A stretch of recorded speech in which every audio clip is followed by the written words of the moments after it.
ಮಂಗಳೂರು ಮತ್ತೊಂದು ಕೋಮು ಹತ್ಯೆಗೆ ಸಾಕ್ಷಿಯಾಗಿದೆ. ಒಂದು ಕುಟುಂಬ ತನ್ನ ಆಧಾರ ಸ್ತಂಭವನ್ನ ಕಳ್ಕೊಂಡಿದೆ. ತಾಯಿ ತನ್ನ ಮಗನನ್ನ ಕಳ್ಕೊಂಡಿದ್ದಾಳೆ. ಒಂದು ಮುದ್ದಾದ ಮಗು ತನ್ನ ತಂದೆಯನ್ನ ಕಳ್ಕೊಂಡಿದೆ. ಇಡೀ ಕುಟುಂಬ ನೋವಿನಲ್ಲಿದೆ.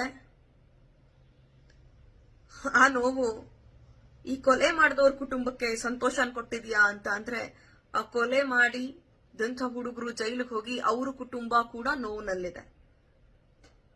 ಅವ್ರ ಕುಟುಂಬವೂ ಕೂಡ ಆಧಾರ ಸ್ತಂಭಗಳನ್ನ ಕಳ್ಕೊಂಡಿದೆ. ಸುಹಾಸ್ ಶೆಟ್ಟಿಯ ಕೊಲೆ ಆಯ್ತು. ಕೊಲೆಯಾದ ನಂತರ ಸರಣಿಯಾಗಿ ಸಾಮಾಜಿಕ ಜಾಲತಾಣಗಳಲ್ಲಿ, ಪಬ್ಲಿಕ್ ಕಾರ್ಯಕ್ರಮಗಳಲ್ಲಿ ಪ್ರಚೋದನೆಯ ಭಾಷಣಗಳನ್ನ ಮಾಡಿದ್ರು. ಅವ್ರು ಯಾರದ್ದು ಕೂಡ ಬಂಧನ ಆಗ್ಲಿಲ್ಲ. ಈ ಕೊಲೆಗೂ ಒಂದು ದಿನ ಮುಂಚೆ ಬಚ್ಪೆ ಚಲೋ ನಡೀತು. ಅದ್ ನಡೆದಾಗ ಶ್ರೀಕಾಂತ್ ಶೆಟ್ಟಿ ಮತ್ತೆ ಭರತ್ ಅನ್ನುವಂಥವ್ರು ಓಪನ್ ಆಗಿ ಧಮಕಿಯನ್ನ ಹಾಕಿದ್ರು. ನಾಳೆ ನಾವೇನ್ ಮಾಡ್ತೀವಿ ನೋಡ್ತೀರಿ ಅಂತ ಅಂದ್ರು. ಆಗ್ಲೂ ಪೊಲೀಸ್ನವ್ರು ಸುಮ್ಮನೆ ಇದ್ರು. ಅವ್ರನ್ನ ಅರೆಸ್ಟ್ ಮಾಡಲಿಲ್ಲ. ಮಾರನೇ ದಿನ ರಹೀಂ ಅನ್ನುವಂಥ ಕಮಿಷನರ್ ಅವರು ಹೇಳೋ ಹಾಗೆ ಒಬ್ಬ ಅಮಾಯಕ ರೌಡಿ ಶೀಟರ್ ಅಲ್ಲದೆ ಇರುವಂತಹ ಒಬ್ಬ ವ್ಯಕ್ತಿಯ ಕೊಲೆ ಆಗಿದೆ. ಆತ ರೌಡಿ ಶೀಟರ್ ಆಗಿರ್ತಿದ್ರೆ ದುಃಖನೂ ಆಗ್ತಿರ್ಲಿಲ್ಲ, ನೋವು ಆಗ್ತಿರ್ಲಿಲ್ಲ. ಆದ್ರೆ ಒಬ್ಬ ಅಮಾಯಕನ ಕೊಲೆ ಆಗಿದೆ. ಎಷ್ಟು ದಿನ ಈ ಕೊಲೆಗಳು? ಅವನ್ ಕೊಲೆ ಮಾಡ್ದ ಅಂತ ಇವನು, ಇವನ್ ಕೊಲೆ ಮಾಡ್ದ ಅಂತ ಅವನು. ಬರೀ ಕೊಲೆಗಳನ್ನೇ ಮಾಡ್ತಾ ಇದ್ರೆ ಸಮಾಜ ನಿಜವಾಗ್ಲೂ ಉಳಿಯುತ್ತಾ? ಯಾರು ಹೇಳಿದಾರೆ ಕೊಲೆ ಮಾಡೋದಕ್ಕೆ? ನಿಮ್ಗೆ ಕೊಲೆ ಮಾಡೋದಕ್ಕೆ ನಿಮ್ಗೆ ಪ್ರಚೋದನೆ ಕೊಡ್ತಾ ಇದಾರಲ್ಲ, ಅವ್ರು ಯಾರು ಬಂದು ನಿಂತು ಕೊಲೆ ಮಾಡಲ್ಲ, ಬರೀ ಪ್ರಚೋದನೆ ಕೊಡ್ತಾರೆ. ಕೊಲೆ ನೀವ್ ಯಾರೋ ಮಾಡ್ತೀರಾ, ಮಾಡ್ಬಿಟ್ಟು ಜೈಲಿಗೆ ಹೋಗ್ತೀರಾ. ಕೊಲೆ ಆದವನ್ ಕುಟುಂಬ ಎಷ್ಟು ನೋವು ಅನುಭವಿಸ್ತಿರುತ್ತೋ ನಿಮ್ ಕುಟುಂಬಗಳು ಕೂಡ ಅಷ್ಟೇ ನೋವು ಅನುಭವಿಸ್ತಾ ಇರುತ್ತೆ.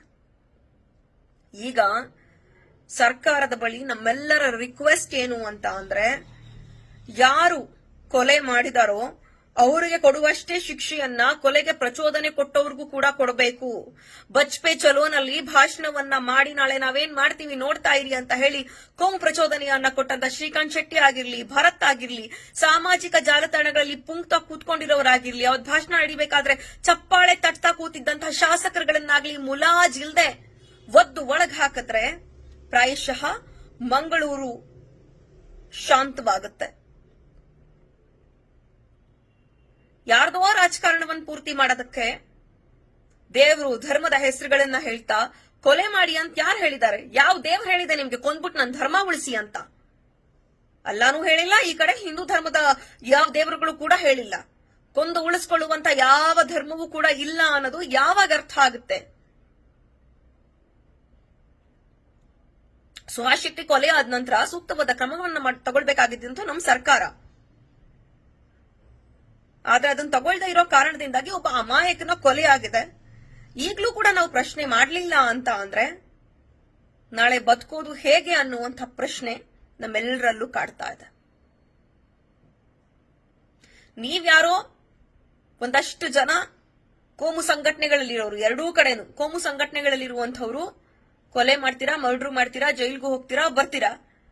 ಇನ್ 98% ಜನ ಜನಸಾಮಾನ್ಯರಿದ್ದಾರಲ್ಲ, ಇವ್ರ ಬದುಕೇನು?